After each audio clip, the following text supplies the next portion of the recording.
कौटुंबिक वादातून कुऱ्हाडीचे घाव घालून पत्नीचा निर्गुण खून, पतीला अटक। वडकी पोलीस स्टेशनच्या हद्दीतील बोरीचोड शिवारातील घटना। कौटुंबिक वादातून पतीने पत्नीचा कुऱ्हाडीने घाव घालून खून केल्याची धक्कादायक घटना आज रविवार दिनांक 1 मार्च रोजी सकाळी अंदाजे 8 वाजताच्या दरम्यान वडकी पोलीस स्टेशनच्या हद्दीतील बोरीचोड शिवारात उघडकीस आली। या प्रकरणी पतीवर खुनाचा गुन्हा दाखल करण्यात आला असून त्याला अटक करण्यात आली आहे।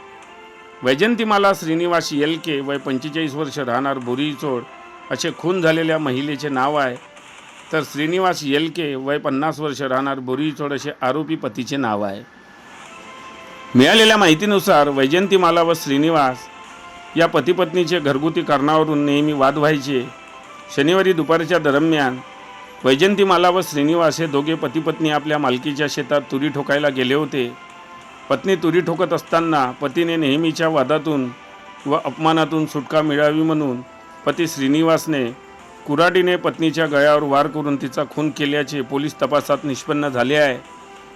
पत्नीचा खून करून आपल्यावर कोणी संशय घेऊ नये म्हणून श्रीनिवासने पत्नीचा मृतदेह शेतातच तुरीच्या गंजीमध्ये लपून ठेवला व आरोपी श्रीनिवास फरार झाला। मात्र पोलिसांनी काही तासातच आरोपी पतीला ताब्यात घेऊन पोलीस खाक्या दाखवताच त्याने गुन्ह्याची कबुली दिली व या प्रकरणाचा उलगडा झाला। घटनास्थळी वडकी पोलिसांनी भेट दिली व फॉरेन्सिक लॅबला बोलवून घटनेचा पंचनामा केला व मृतदेह शवविच्छेदनाकरिता रायगाव येथे पाठवण्यात आला असून या प्रकरणाचा पुढील तपास ठाणेदार सुखदेव बोरखडे हे करीत आहे।